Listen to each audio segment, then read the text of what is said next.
Good morning. आज आपण गुडघ्यांच्या आतमध्ये असलेला जो द्रव पदार्थ असतो किंवा ज्याला आपण सायनोव्हियल फ्लुइड म्हणतो, त्या सायनोव्हियल फ्लुइडचा उपयोग आणि ते जेव्हा शरीरामध्ये तयार होणं बंद होतं तर त्यावेळेस केले जाणारे उपाय याविषयी थोडक्यात जाणून घेऊया।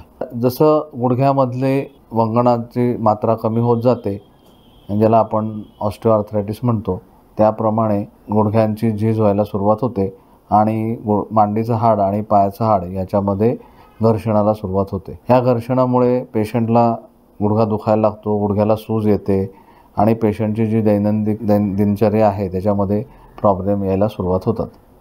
अशा वेळेला आपण पेशंटला तपासण्या केल्यानंतर जर गुडघेदुखीची सुरुवातीची स्टेज असेल किंवा ज्यामध्ये गुडघ्यांचा आकार बदलला नसेल किंवा गुडघ्यांना बाक आलेला नसेल, अशा पेशंट्समध्ये सायनोव्हियल फ्लुइड रिप्लेसमेंट म्हणजे गुडघ्याच्या आतमध्ये जे वंगण असतं ते वंगण बदलण्याची प्रोसिजर करतो। तर यामध्ये आपण पेशंटच्या नीमध्ये हायलोरोनिक ॲसिड इंजेक्शन हे देतो। आता हायलोरोनिक ॲसिड हा नॅचरली गुडघ्यामध्ये असणारा पदार्थ आहे। हा रुटीनली गुडघ्यामध्ये तयार होत असतो, पेशंटच्या गुडघ्यामध्ये रुटीनली तयार होत असतो आणि हा पदार्थ हा नॅचरली असल्यामुळे त्याचे कोणतेही साईड इफेक्ट्स नसतात। हा पदार्थ आपण गुडघ्यामध्ये इंजेक्ट करतो आणि एकदा तो गुडघ्यामध्ये इंजेक्ट केल्यानंतर तो गुडघ्यामध्ये वंगणाचं काम करायला सुरुवात करतो। त्याचप्रमाणे गुडघ्यामधलं जे कार्टिलेज आहे त्या कार्टिलेजचं नरिशमेंट वाढवतो। या दोन गोष्टींमुळे गुडघ्यामधलं जे घर्षण आहे, जॉईंटमधले जे घर्षण होतं आहे ते घर्षण कमी होतं आणि त्यामुळे पेशंटला गुडघेदुखीचा प्रमाण बऱ्याच अंशी कमी होतं। बऱ्याच पेशंटचा प्रश्न असतो की हे एकदा गुडघ्यामध्ये इंजेक्शन दिल्यानंतर ते किती काळ काम करतं। आता किती काळ गुडघ्यामध्ये इंजेक्शन काम करेल हे त्या पेशंटच्या जी अवस्था आहे किंवा ज्या स्टेजला आपण इंजेक्शन देत आहोत त्यावरती अवलंबून असतं। पण हायलोरोनिक ॲसिडचं इंजेक्शन दिल्यानंतर काही महिने म्हणजे जवळजवळ 9 महिने ते 12 महिने या पिरियडपर्यंत पेशंटला मोठ्या प्रमाणामध्ये आराम पडतो। हे इंजेक्शन परत रिपीट करता येतं, त्यामध्ये कोणताही साईड इफेक्ट नसतो। त्यामुळे जे पेशंट्सना अर्ली ऑस्टिओआर्थरायटिस असतो आणि पेशंटला लगेच सर्जरीची आवश्यकता नसते, अशा पेशंट्समध्ये हे इंजेक्शन चांगल्या प्रकारे काम करतं।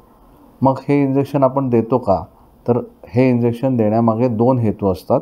एक म्हणजे गुडघ्यामधले जे नॅचरल मेकॅनिझम्स खराब झालेले आहेत ते पूर्ववत करणे किंवा गुडघ्यामध्ये जे वंगण नाहीसं झालेलं आहे ते वंगण परत तयार होण्यासाठी मदत करणे, हे एक उद्देश असतो। आणि दुसरा उद्देश पेशंटचं दुखणं कमी करणं हा असतो।